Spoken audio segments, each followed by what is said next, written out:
اور یہ میں نہیں کہہ رہا، میرے اور آپ کے پیغمبر نے ارشاد فرمایا صلو کما رأیتمونی اصلی، جس طرح سے مجھے نماز پڑھتے ہوئے دیکھ رہے ہو ایسے ہی نماز پڑھو۔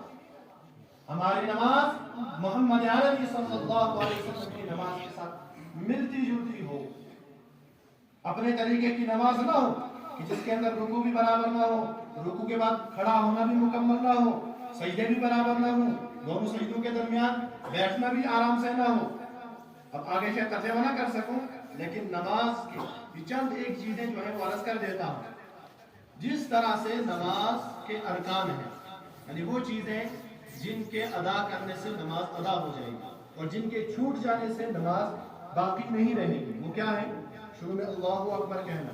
اگر کوئی شخص اللہ اکبر کہے بغیر نماز شروع کرتا ہے تو اس کی نماز نہیں ہے۔ پھر اس کو نماز میں کھڑا رہنا ہے، اگر اس کو عذر کوئی نہیں ہے، اگر معذور نہیں ہے تو اس کو نماز میں کھڑا رہنا ہے، قرآن پڑھنا ہے، رکوع کرنا ہے، سجدے کرنے ہیں اور آخر میں اتحیات میں بیٹھنا ہے۔ یہ چیزیں ہیں ارکان نماز، شرائط نماز۔ کچھ چیزیں اس سے کم درجے کی ہیں، ان کو واجبات نماز کہتے ہیں۔ ان میں سے دو جگہوں پر جہاں میں اور آپ اپنی نماز میں کمزوری کرتے ہیں اس کی آگاہی آپ حضرات تک عرض کرنی مطلوب ہے۔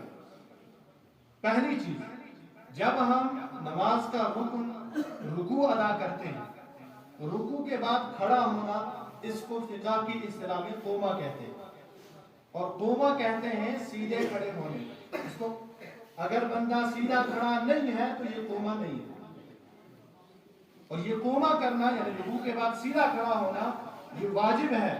واجب کا مطلب اگر آپ سیدھے کھڑے نہیں ہوئے تو آپ کے نماز کے آخر میں آپ کو سجدہ سہو کرنا ہے، آدھی اتحیات پڑھنی ہے، ایک طرف سلام پھیرنا ہے اور دو سجدے کرنے ہیں۔ اگر آپ نے یہ بھی نہیں کیا اور آپ نے نماز پوری کر لی تو اب آپ کے لیے حکم آئے گا آپ اس نماز کو دوبارہ پڑھو، یہ نماز آپ کی ناقص نہیں ہے، مکمل نہیں ہے۔ پہلی کوتاہی جو ہم کرتے ہیں، رکوع کے بعد مکمل سیدھا کھڑا نہیں ہوتے۔ جو حضرات اس میں کوتاہی کرتے ہیں وہ توجہ دیں، جب تک ہم رکوع کے بعد سیدھے کھڑے نہیں ہوں گے، اللہ ماشاءاللہ اگر کسی کو عذر ہے، کمر میں تکلیف ہے، ٹانگ میں تکلیف ہے، وہ تو الگ ہے، لیکن عام حالات میں جو رکوع کے بعد سیدھا کھڑا نہیں ہوتا ہے اس کی نماز تب تک ناقص رہتی ہے جب تک وہ سجدہ سہو نہیں کرے گا۔